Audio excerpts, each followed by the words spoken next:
आज की कहानी का शीर्षक है माँ के हाथ की रोटी। गांव के एक छोटे से घर में रहने वाला अजय एक मेहनती और सीधा साधा लड़का था। उसका सपना था कि वह बड़ा होकर शहर में नौकरी करे, माँ बाप को अच्छे कपड़े पहनाए और उनका सिर गर्व से ऊंचा करे। अजय के पिता राम प्रसाद एक किसान थे और माँ सुरभि गृहिणी। परिवार गरीब जरूर था, लेकिन आत्मसम्मान से भरपूर।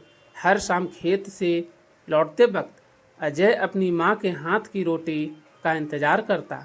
गेहूं की मोटी रोटी, सरसों का साग और माँ का प्यार, यही उसका सबसे प्रिय खाना था। एक दिन अजय ने माँ से कहा, माँ, मैं पढ़ लिख कर कुछ बनना चाहता हूँ, बस एक मौका दो। माँ ने उसके सिर पर हाथ फेरा और बोली, बेटा, हम गरीब जरूर हैं, लेकिन तेरे सपनों को कभी मरने नहीं देंगे। तू बस मेहनत कर। कई मुश्किलों और आर्थिक तंगी के बावजूद अजय ने गांव से निकलकर शहर की यूनिवर्सिटी में दाखिला लिया। माँ ने अपने गहने बेच दिए, पिता ने बैल तक बेच दिए, लेकिन अजय की पढ़ाई कभी नहीं रुकी। शहर में अकेले रहकर अजय को बहुत सी चुनौतियों का सामना करना पड़ा। कई बार भूखा सो गया, कई बार कमरे का किराया नहीं भर पाया, लेकिन हर बार जब माँ की भेजी हुई रोटियां आती, टिफिन में बंद अचार और चटनी के साथ, वह सब भूल जाता। रोटियों से ज़्यादा उसमें माँ का स्नेह, उसका आशीर्वाद और उम्मीद की सुगंध होती। वक्त बीतता गया, अजय ने इंजीनियरिंग पूरी की और एक बड़ी कंपनी में नौकरी मिल गई। अब वह महीने के 50,000 रुपये कमाने लगा।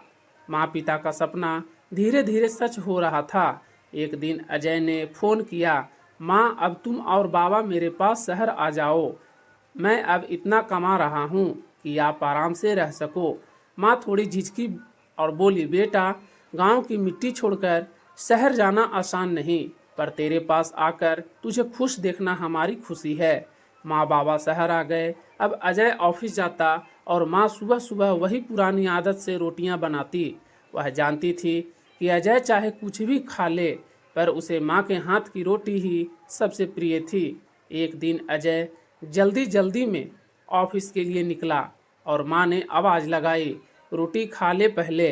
अरे माँ, टाइम नहीं है, बाहर खा लूँगा। माँ का चेहरा उतर गया, लेकिन उसने कुछ नहीं कहा। धीरे धीरे यह रोज का किस्सा बन गया। अजय अब तरक्की पर तरक्की कर रहा था। बड़ी कार, फर्नीचर, मोबाइल, सब कुछ बदल गया, पर उसके व्यवहार में भी बदलाव आने लगा। अब उसे माँ की बातें पुरानी लगने लगी। उसके ऑफिस की पार्टीज, मीटिंग्स, दोस्तों के साथ आउटिंग सबसे ज़्यादा ज़रूरी हो गया। माँ बाबा चुपचाप सब देखते। माँ रोटियां अब भी बनाती, पर कोई खाने वाला नहीं होता। एक रात अजय देर से घर आया। पार्टी में शराब पी थी। माँ ने दरवाज़ा खोला, देखा तो बेटे की हालत देख चिंता से भर गई।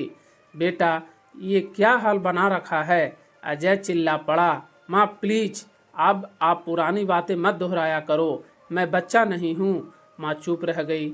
अगले दिन उसने रोटियां नहीं बनाई। अजय ऑफिस गया और दोपहर में फ़ोन आया, आपकी माँ को हार्ट अटैक आया है। उसकी पूरी दुनिया जैसे थम गई। अस्पताल में माँ बेहोश पड़ी थी।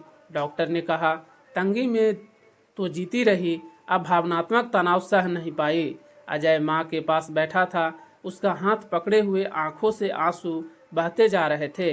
माँ, उठो ना, देखो तुम्हारा बेटा अब आ पड़ा, आदमी बन गया है। तुम्हारी रोटियाँ अब बहुत मिस करता हूँ, माफ़ कर दो माँ।